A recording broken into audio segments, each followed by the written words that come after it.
Good afternoon, leaders. My name is Mbali Baduza. I'm the Deputy Secretary of the Coalition. So welcome. It's so good to see so many of you here with us.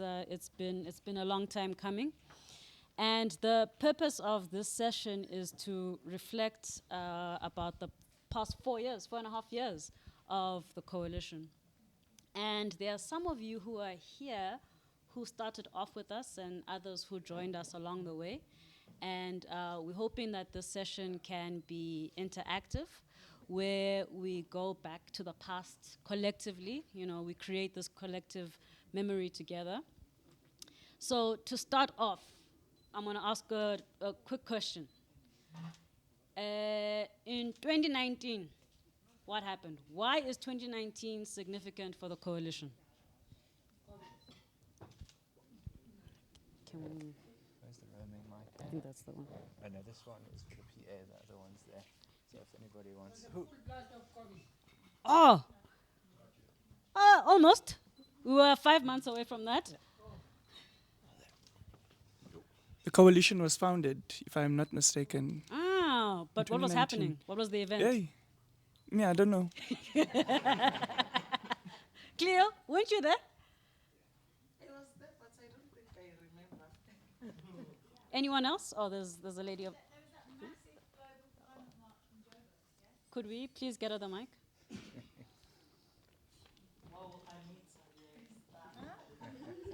Yeah.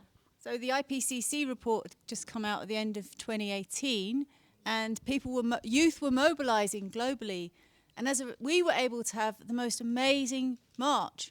I mean, we were all there. It was huge in Joburg. Ding, ding, ding, ding. Correct. So we started off in 2019 with the youth strikes. Such an important moment where young people got together and were like, enough is enough.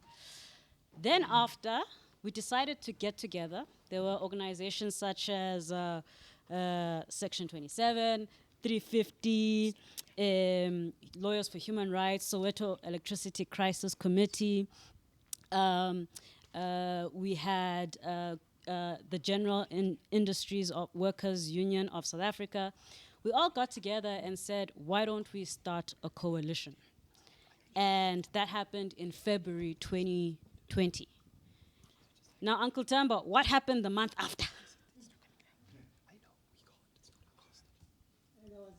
Yeah, you were there. I mean, your first answer was correct. What happened in March 2020? Yeah, COVID-19 hit. Can I ask the room, does anybody remember how that moment felt? When everything had to stand still and we had to ask ourselves, and now? Cleo. High rate of poverty increased, and we were very frustrated because we couldn't go out to hustle, and we were scared even to go out because it was very strict. Others, they were not even sure whether to vaccinate or not. Is it vaccination going to assist us or not? Is it really going to prevent the COVID-19? So it was very frustrating.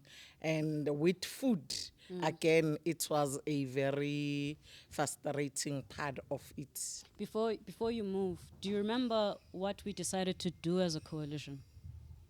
So COVID hits, and we had plans with Green New ESCOM to go on the streets, you know, to march.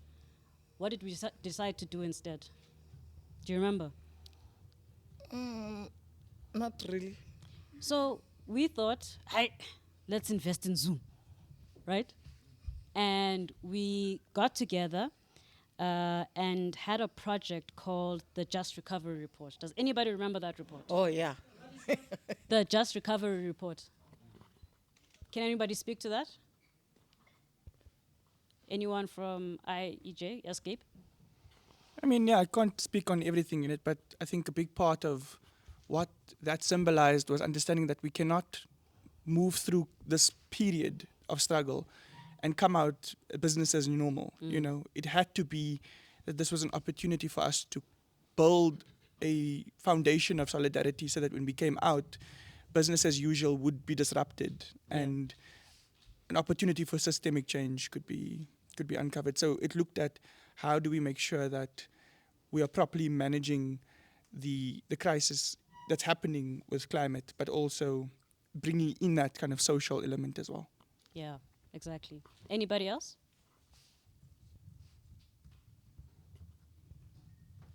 Okay, great. Thanks, Gabe. We also did something different. We launched our podcast. What's the name of our podcast? Anne? Just us and the climate. Please say it again. Just us and the climate. I listen to it all the time. It's brilliant. It's not our mic. Yeah. Brennan. When we talk through that mic, It records. It's more for recording. So this is an interactive session where some of the inputs are going to go into a podcast telling the story of the coalition so far. Not to put you on the spot, Alex, but I'm going to. What was our thinking around just us and the climate? Why was it important for us to have a podcast? And why was it important for us to start doing it during COVID?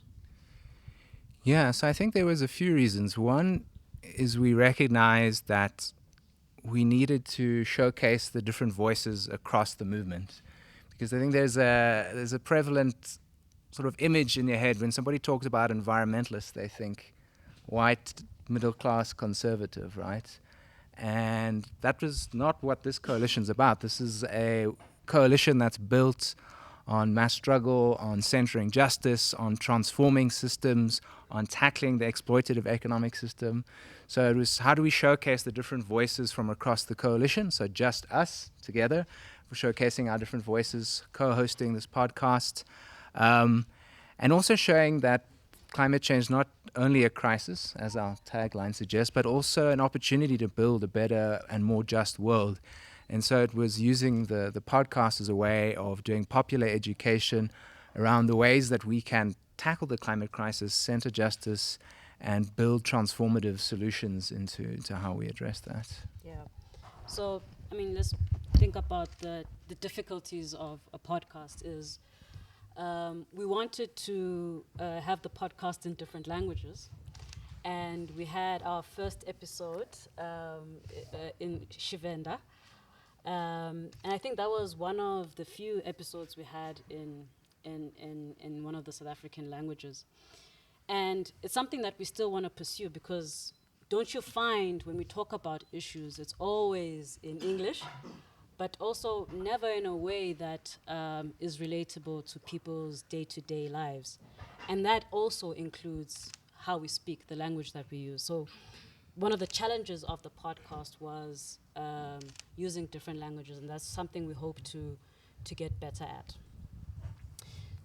But also during 2020, 2021, we formalized two campaigns, two very important campaigns. Can anybody tell me which ones they are? Kulani over there. One, I think, Green USCOM. Yeah. What was it? What was Green USCOM? Okay, that's fine. The next?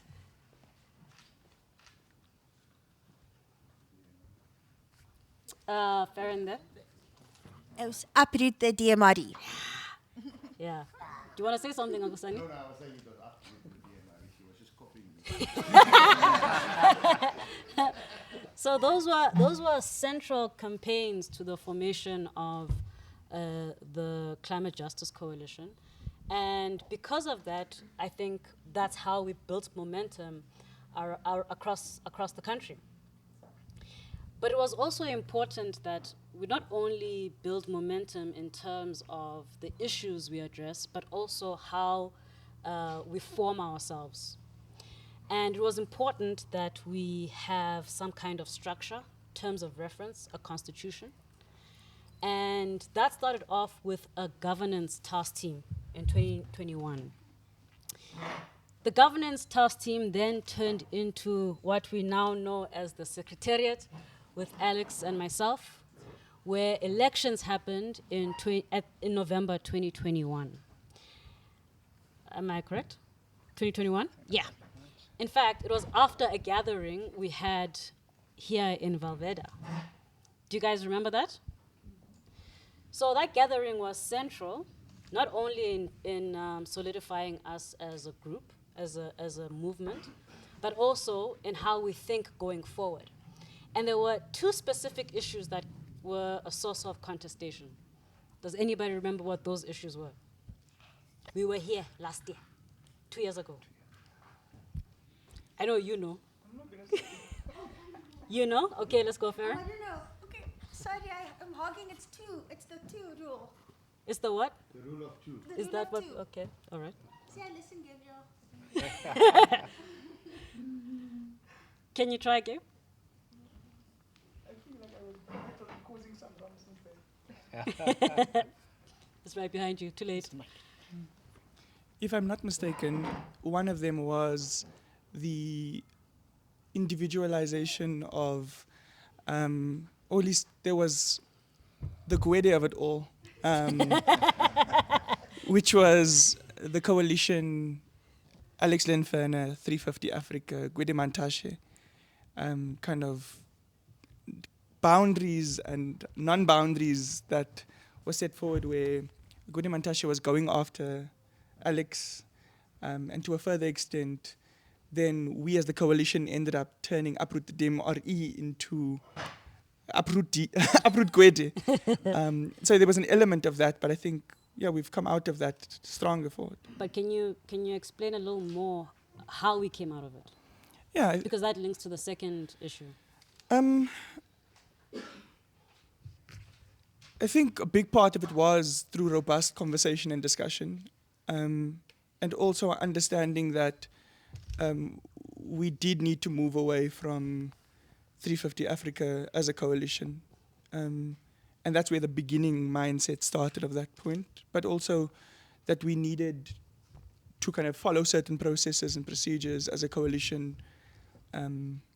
Yeah, I'm not necessarily sure what else you're maybe hinting at. It's probably sitting in the back of my head, but you want me to say something and I know I can say it, but I don't know what it is. I'll say it, but let's go to Cleo. Thanks, Gabe. If I'm correct, is the action we took to Pretoria that says the most wanted person, and we put the posters of the most wanted person, which is Gwede Mantashe, and we went in numbers to the DMRE to make some noise, and yeah. Yeah. Farron, do you still want to come in? No. Okay. Yeah, one of the issues was separating Gwede Mantashe from the DMRE. And as a coalition, obviously there's difference in approach. And we decided to focus a lot more on DMRE as an institution because, you know, the faces change, but perhaps it's a more systemic issue. But that doesn't mean that Gwede isn't a problem and he remains a problem. But what I was hinting at in terms of the second issue about how we resolved it was, I think that's where we learned the spirit of charity and generosity amongst each other in the coalition, because, you know, with a lot of divergent views, there's so much distrust. But we decided that it is important at all times to remember that we are doing this together, that Usipe, Okanye, Gabriel aren't doing this out of malice, but rather are trying to move the movement in a way that is genuine and sincere. So the spirit of generosity and charity in interpretation was an issue that we actually built up as a coalition linked to that issue. And yes, like Cleo said, we had a big demonstration, a national demonstration against the DMRE in 2021. Alex, I'm going to put you on the spot again because we did something interesting around the DMRE with Politically Aware, and there are fruits as a result of that. Do you mind making a comment? Sure. So I think one of the things we've realized as a coalition in our communications is that satire, making fun of those in power and exposing their hypocrisy, is one of our most powerful tools. And it's also the thing that tends to get us in trouble a lot of the times. And so as part of the Uproot the DMRE mobilizations we had across the country, we worked together with a young outfit called Politically Aware that does satirical political coverage. And we put together what was quite a fun mock advert pretending that it's the DMRE selling our country off to the fossil fuel industry. And that video went, I think, semi-viral, I guess, and got a lot of traction. It got the DMRE tweeting saying, no, this isn't actually our advert. And it got them threatening to sue us. And it was really powerful. I think it got under their skin and it exposed just how the DMRE is captured by these extractive industries and is putting the interest of corporations over the interest of people. And the power of that video meant not only that it get under the skin of the DMRE and help us uproot the DMRE, it also meant that we won a South African Film and Television Award for the best online content the following year for that video. Yeah.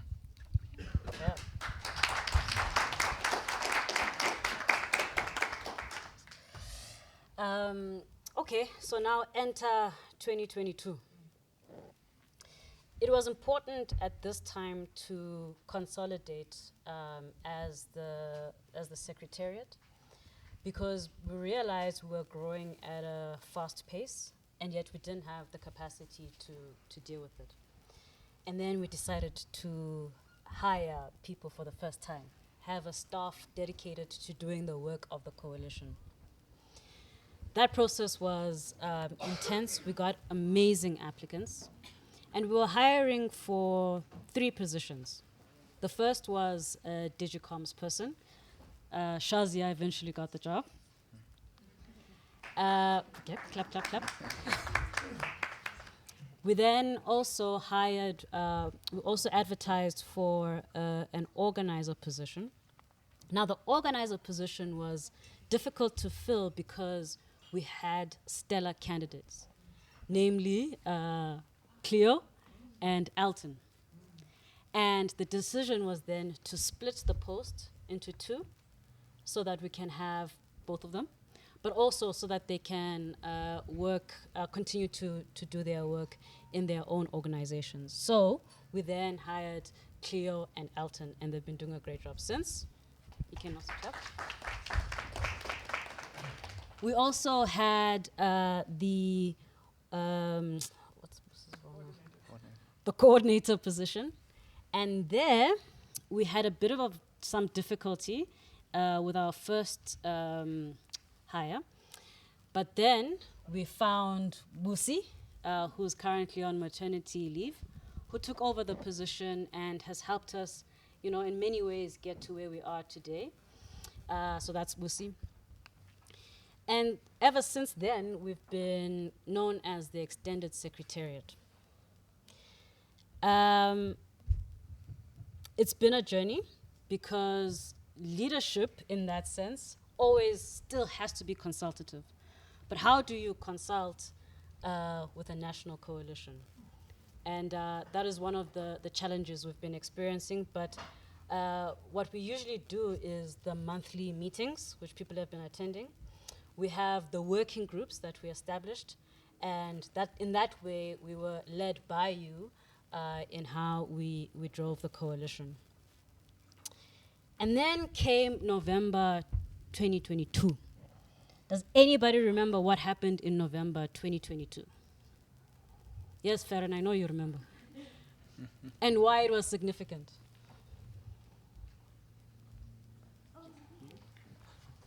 We had I don't remember the name. The March for Jobs, Energy, and Climate Justice. Okay, yes, we had that march. And maybe it was significant because we joined up with unions and the EPWP workers who were also campaigning for upskilling and training and decent jobs. Yeah. Before you go, were there any challenges we experienced? Oh, well, yes. Many challenges. the big challenge was that the big trade union federations sort of, I don't know how to say this in a nice way. Mbali, must give me a chance to think. Okay.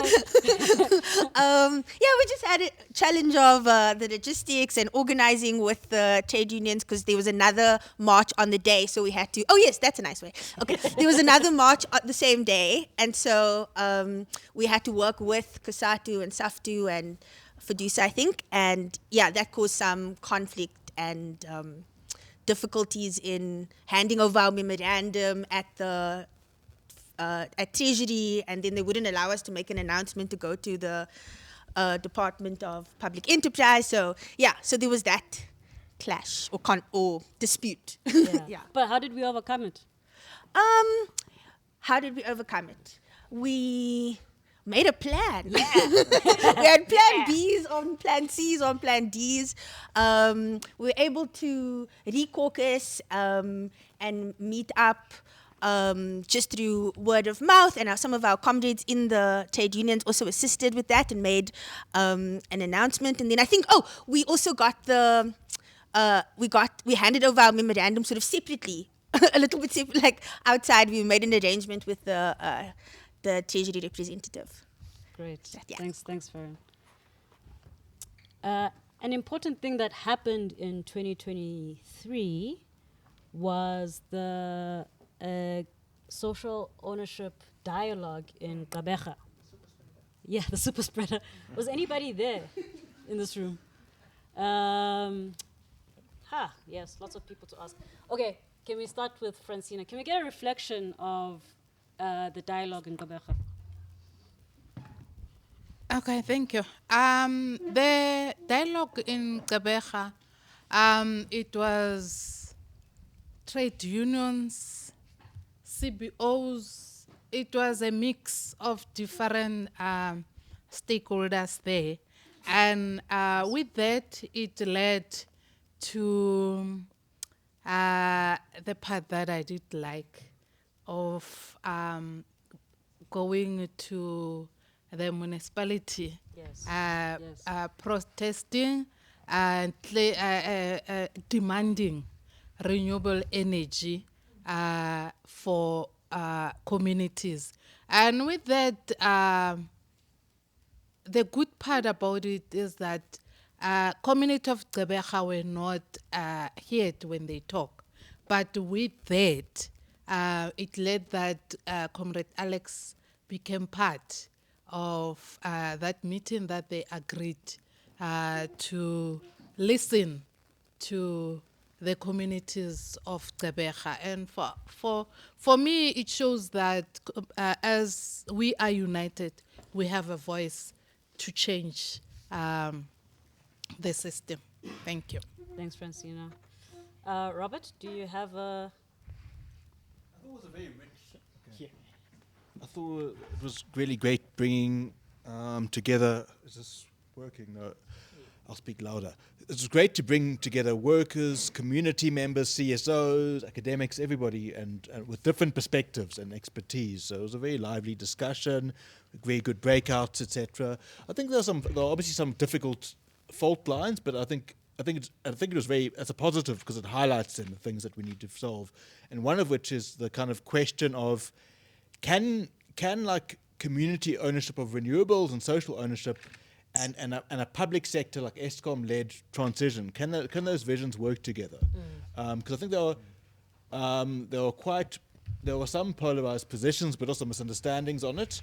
But I don't think that's a negative, because I think it's clarified that a lot of us have our work cut out in actually thinking it through and trying to harmonize it and have a workable plan.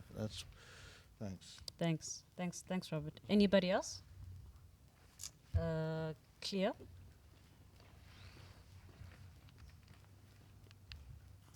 Just an addition based on what Rob was saying about social ownership is that we have an example of what do we mean by social ownership because there was a group, I can't remember the name of the organization, where they build a solar for the community or for the block area, and that was a very powerful one to show our government that nothing is possible.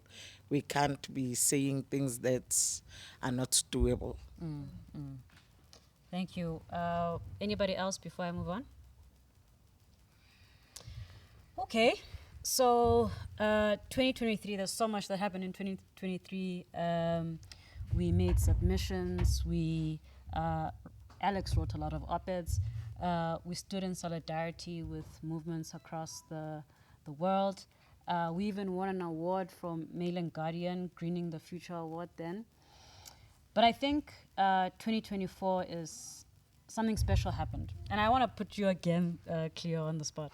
Is that for the first time, we took the time to mobilize in Mpumalanga. We had several workshops. We were led by organizations or member organizations on the ground on issues that they wanted to put forward.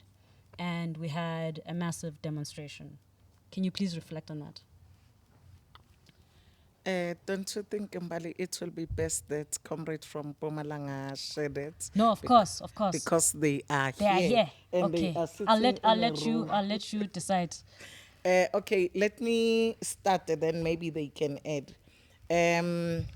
First and foremost, I have to share that building a base as CJC in Mpumalanga was a never easy process because we went there not knowing where to start, since Mpumalanga is big, but because we are activists, and as we are activists, we don't burn our bridges because one day we will want to cross using those bridges. So we managed to get few comrades who suggested others that they think they are relevant. Then the first visit, in fact, it's where people, they were a bit skeptical to say, who is CJC? Hey, these people, they are new. We've been used enough, comrades. We don't want same thing to happen with you again. Can we give us time so that we can sign, whether as a member of the coalition or as a friend or as a supporter of a coalition? And finally, when we came back from Mpumalanga, there was whole range of organization affiliating to the CJC, and that tells us that it's either they've Googled us. I remember Comrade Tepi said, before you came to meet us, Comrade, we knew who are you, so no need to explain yourself. Then when I keep on engaging, Comrade decided that, Cleo, yes, we are based in the province of Mpumalanga, but we don't know what people in Kriel are doing, what people in the Middleburg are doing. So how about maybe we create a WhatsApp group whereby we can know what is happening within the province before going in, assisting other provinces, or even participating fully within the coalition. Then that happened, and we planned a workshop on Green New ESCOM in Carolina, and that was very full of participants, and that's where, in fact, the energy of people feeling themselves as being full members of CJC started. Then on the 20th of March, there was a big mobilization. And on the big mobilization, at first I was like, oh God, are we going to do this, or am I dreaming? But because we work as a team, we were engaging. Then the police wanted to sabotage us on the 19th to say you have to follow proper procedures, you can't do this, because we know our human rights. We went to the street on the 28th with 200 plus people. And there were no police escorting us or directing the traffic. We did that on our own. And when we arrived at the MRE, most of our female comrades, they were wearing pampas, written, "This is not our CV. Please interview us in the boardroom and not in the bedroom." And some of the pampas were thrown at the DMR staff members because, in fact, they were not even cooperative from the onset. And we got some blessings from the center manager because the DMR is situated in a center. So the center manager was very supportive in making all this successful. Let me not eat the whole cow and give other comrades a chance. Thanks, Cleo. That's an amazing reflection because it also shows you how mobilizing and organizing is about building trust and taking the time to do so. Can I please ask for one more reflection from one of our comrades from Mpumalanga?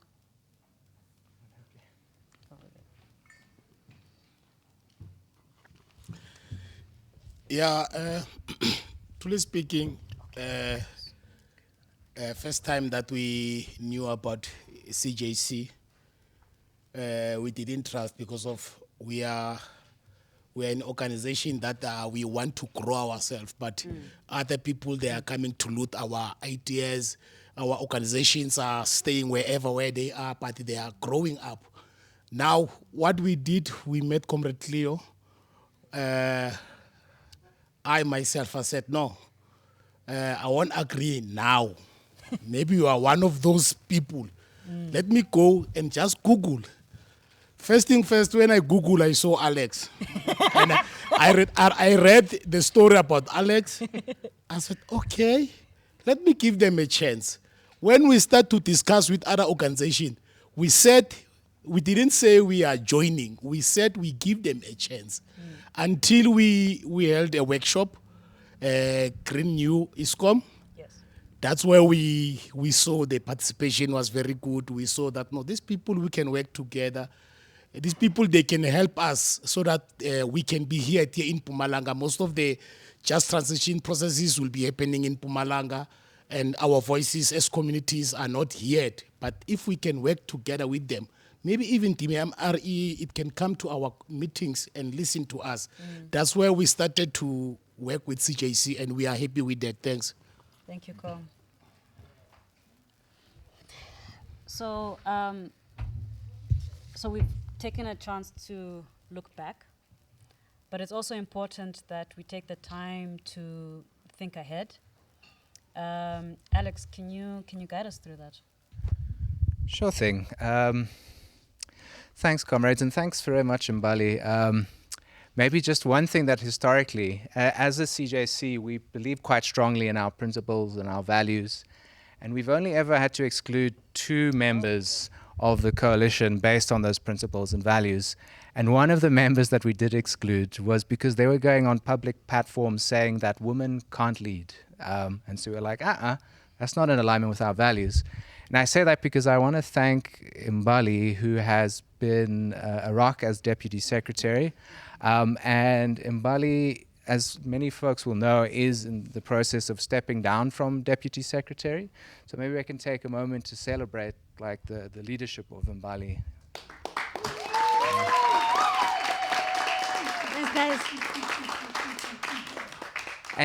And the thing that made that comment so ridiculous is because the amount of incredible women leadership we see across the coalition, whether it's facilitating our working groups, leading our organizing, driving community organizing, across the coalition there is that strong woman leadership. So that person couldn't have been more wrong, and it was a good reason that we ejected them for that, which they were unapologetic about. Yeah. And I mean, it's really incredible, comrades. We've grown as a coalition from being a handful of member organizations to the last time we were here, sitting in Valverde 2 years ago, it was 20 member organizations. And now we're a coalition made up of 60 different member organizations, community-based organizations, NPOs, trade unions, all working together. Right? So that's something to really celebrate. And we went from being a loose, informal coalition to one that has hopefully accountable leadership, a secretariat with staff supporting that, as well as a steering committee that helps drive and guide the coalition. So the structures of the coalition have matured over time. And we're also on a pathway to becoming, our own entity in itself. As we grew, we did rely heavily on some of our members to help support us and provide the support of the coalition, including having 350.org as a fiscal host of the coalition. And we're grateful to 350 for that. But we as a coalition are also moving to becoming our own independent entity that doesn't have to rely on an INGO as a fiscal host, but that has our own independent legal entity so that we can drive our own policies, have more independence. So that's something that's very much on the agenda for today. And I think we've taken a really important political journey together as well. I think when we look at South Africa, we must recognize that, we are the most unequal country in the world on some measures. We're also one of the most polluting countries. And so when we thought as a coalition, what is the thing that we really want to focus on, it was looking at what are some of the biggest crises we face and what is the biggest contributor to the climate crisis. And that's how we built our Green New Eskom campaign together. And coming out of Green New Eskom, we realized that actually the biggest obstacle to transforming Eskom was obviously Eskom itself, but the DMRE being the biggest obstacle. And so that's where we went to uproot the DMRE, where we, as a coalition, organize mobilizations in every single province across the country, right? And that in itself is a sign of the power and the strength of the coalition that we were able to do that. And the fact that the DMRE responded scared, with legal threats, with really trying to attack us and claiming that we're these foreign-funded entities, these third force claims. That means that we got under their skin, that they had to lie, that they had to be dishonest, and then they had to threaten us in order to try and squash the strength, the building strength of the coalition, right? So this was really important work that we did on the energy and mining justice intersection, which has been a really key part of how we've been growing as a coalition. And building on that, we recognized that we wanted to clarify what social ownership of renewable energy meant, which is why we had the national dialogue on social ownership of renewable energy. And I think that wasn't just a dialogue for the sake of talking to each other. What we were able to get out of that was that dialogue formed the basis of a report that went to the Presidential Climate Commission and was adopted, basically saying these are some of the ways that we want to see social ownership of renewable energy move forward. And so I think we can congratulate ourselves that we were part of doing that. And as a result of our efforts, social ownership of renewable energy is not only on the Presidential Climate Commission's map, but that report is set to be adopted by the President's office as a policy recommendation. So congratulations on that, comrades. The Economic Justice Working Group has been doing good work, starting from the Just Recovery report that tried to identify how we could transform our extractive economic system and put in place an economic system that was more socially and ecologically just. And building on that, we've seen the webinar series that has been exploring different facets of what economic and climate justice can mean together. And sadly, Lungisa and Tara are both horribly sick and so aren't with us, but they've been leading that work in a really powerful way. And so we will hopefully have some discussions about how do we build on that transformative vision of economic justice together. And I think one of the big questions that we are bringing to this gathering is to think about what does the future of the coalition look like, building on that campaigning.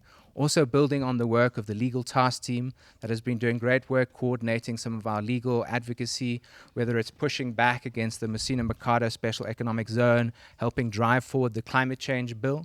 And the climate change bill has been passed into law. So another victory that I think we can celebrate as a coalition.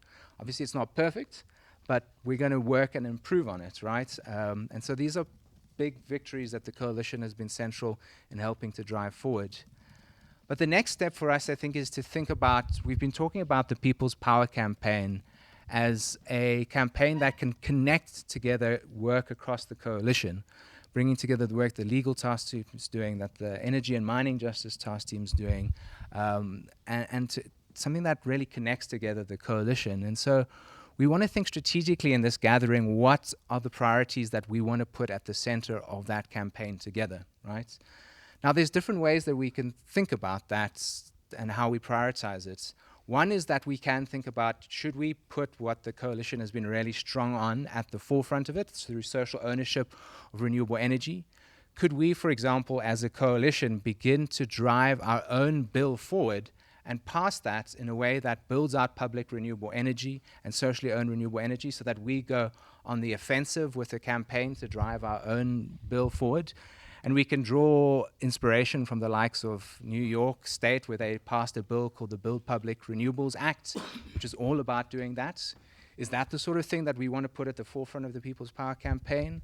Do we want it to be broader, where we're looking at a sort of a transformative climate justice vision that intersects around water justice, energy justice, across food justice, and make that the center of our People's Power Campaign? And how can we do those things together? And I think the challenge that we have with a coalition that's as big and broad as this is to find where our priorities are going to be, where we work together. Because I think we bring together so many different and important struggles. So what are the ways that we can build those struggles together so that the sum of the coalition is bigger than its parts, and so that we're uniting and building those strengths together? And so as we go through this process today, in the next few days, we're going to be trying to identify what are some of our priorities, what are the ways that we want to look forward together, what are some things that we maybe might have to deprioritize because capacity is always an issue, and we've got to think about what works best for us together. And so over the next few days, we're going to have a few different sessions that help us do that. One is after lunch, we're going to have a panel where we're going to have some discussions about what does people's power mean to everybody, so we can get concrete senses of what we want this campaign to prioritize. After that, we're going to break into some policy discussions and education sessions where we're going to start looking at some of the concrete elements of what that looks like. And so we're going to have a session on the integrated energy planning process, because that's pretty key to thinking about what does our energy future look like. We're going to have a session on climate finance, thinking about what is a just way to actually fund this transition. We're going to have a session looking at electoral power and how do we develop true energy and people's democracy, because that's a key part of people's power, is pushing back against some of the repressive government policies that are trying to constrain people's power rather than build it. We're going to have, what are some of the other breakouts? A breakout on false solutions, because we want to make sure that we're pushing back against false solutions as part of our work. Am I missing any of the other breakouts here? Sorry, I should have this all in front of me here. Let me just pull this up so I make sure I'm not missing anybody. And of course, we're going to have a session on public pathways and social ownership, and trying to figure out what our vision is and how we push that forward. So that's going to be the breakout sessions. And we're going to have some report back on that. And within those breakout sessions, we really want to figure out what are our priorities and what do we want to push forward together. And then tonight, we're going to have something a little bit more, hopefully, creative and enjoyable. We're going to have a theater, a play on climate justice, and building on that, tomorrow we'll have a bit of a workshop thinking about how do we bring in the arts and theater into our activism to make it more exciting, to bring people into the space. But then tomorrow we'll be looking at the working groups, doing some breakouts and thinking about how do we work together and what do we want to prioritize as working groups. And then we're going to have one of our more difficult sessions is what we call our troubleshooting, right? Because in a coalition like this, we have different interests, we come from different backgrounds. Some of us are well-resourced NGOs, others are struggling CBOs that are struggling to find themselves. have less resources, and how do we deal with those imbalances? So how do we work together? What are the problems we have as a coalition, and how do we fix that? And I think this is where we have to be brutally honest with each other, not brutally, but honest with each other, but in a way that makes sure we're not just papering over the issues. So we really want comrades to come, to be honest, to let us know, like, how do we build this coalition better together? And so that's going to be one of our big sessions tomorrow, followed by something a little bit more easy, which is that workshop on how to do theater. So hopefully that'll help us get a little bit more loose after that difficult discussion. Then we're going to look forward to our political school together and planning that. And then Anita's going to take us on a screening of Temperature Rising to look at that really great documentary. And then Farron, you're going to be driving us through a strategy session on Monday where we try to bring together the different priorities. Sorry, on Sunday. On Sunday. We're here until next week, Thursday, if you didn't know. No, I'm kidding. But I don't know, Farron, if you want to speak a little bit to that process of how we're going to bring together the priorities. Okay. Yeah. Sure. I might want to just explain in more detail just after lunch, because then I'll have the boards up to be able to point to it. But just to say that there are a few questions around how we're going to set our priorities. What are the goals or the collective vision that we have for the coalition for the next 5 years, and then how might we achieve that vision? So more concretely, what kind of things must happen in the next 5 years so that we can get to what we think the coalition should look like or have achieved by whatever 5 years from now is. And but we'll be thinking about that throughout the weekend. And so I'll put up some flip chart board with the questions and give you sticky notes, or put sticky notes next to those flip chart boards, and you can, while we're having these discussions, and if you have ideas, already start answering those questions, and then we'll collate that on Sunday and go through a little bit of a process to come up with our priorities and what our collective vision is and what we think we can do within 5 years. Thanks, Farron. Yeah, so keep that in mind as we're going through this, that a lot of the engagements that we're doing is to feed into that process of prioritizing together as a coalition. So I think even in your own head, start thinking, like, what is it that you want this coalition to focus on? Like, what are the key priorities that we should be driving forward together? Because that's why we've brought each other together here, so that we can do that collective process. So please do think carefully about that. And then there's another big question about the coalition going forward, which is, who leads us? What are our governance structures? Are our current governance structures working? And we're moving towards an election at the end of this year as the coalition. Mbali is already clear that she's stepping down. So that provides space for new leadership to come in. People said when they Googled the coalition, my name came up. Hopefully that will change in the future, because I really think this is not an Alex coalition. It's never really been that. I think just because Montashe likes to threaten me and I have a profile, it sometimes comes to that. But this coalition has been so much about the members, right? It has been driven by members in such a powerful way. And the steering committee and the working groups, the leadership, the collective leaderfulness of this coalition is really impressive. And so when I look around, I see there's lots of potential for leaders to step up. And so I think we're going to have a discussion about, what does the future leadership structure looks like? Who would be keen to step up? I think when I've spoken to a lot of people, there's been a hesitance for me to step back from leadership. So I'm open to staying and working with folks, but we'll have those conversations when we get there. So let me not jump the gun. But this is a really important year for the coalition, because we are going to be voting in new leadership. And that's not only myself and Mbali, but it's also the steering committee, a new steering committee. Obviously, we hope that some steering committee members will stay on so that we have some institutional knowledge. But we also want to see new faces. We want to see young faces, we want to see diverse faces, we want to see people from trade unions, community-based organizations, NGOs, representing the diversity of our coalition. So also keep that in mind while you're looking around the room over the next few days. Do you see leadership potential around you? Do you see leadership potential within you? because this coalition does need leaders, right? And so are you ready to run for leadership in this coalition? Is worth thinking about. And Gabriel will be helping us to think through some of our governance questions as part of that. But yeah, maybe just to end off with, we're having this gathering just before a national election. And I think when many of us look around and we look to the political landscape, we don't see ourselves in the ways that we'd like to.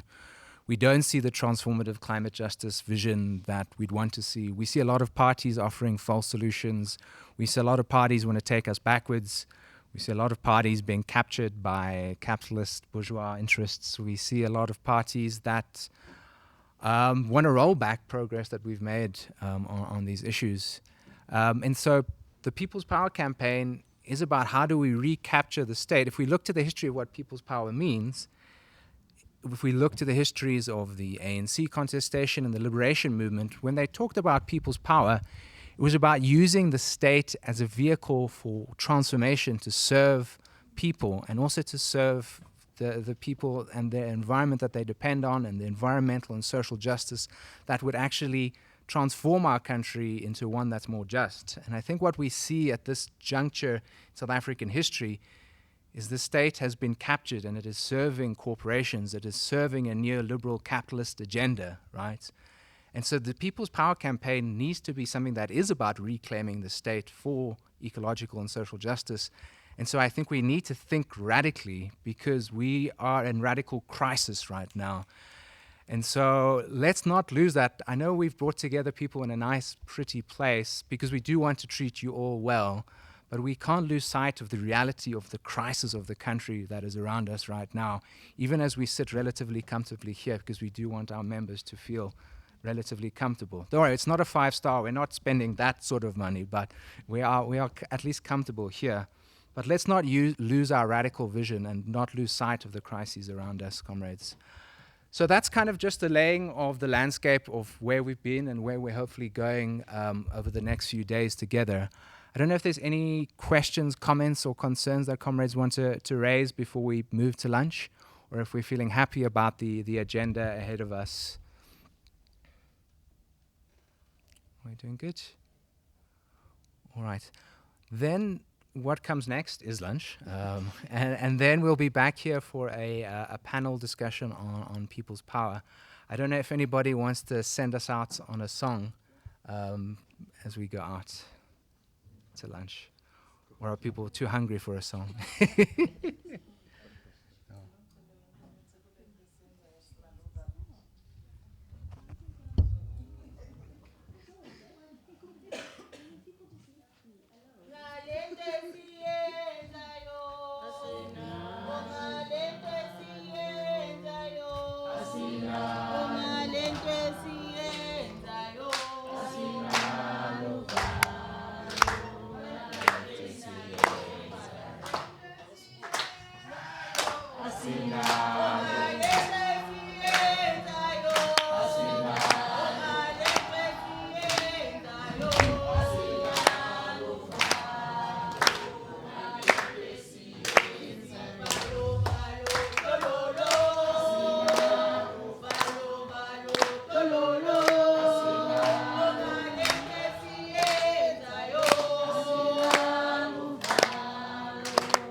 Dalolo.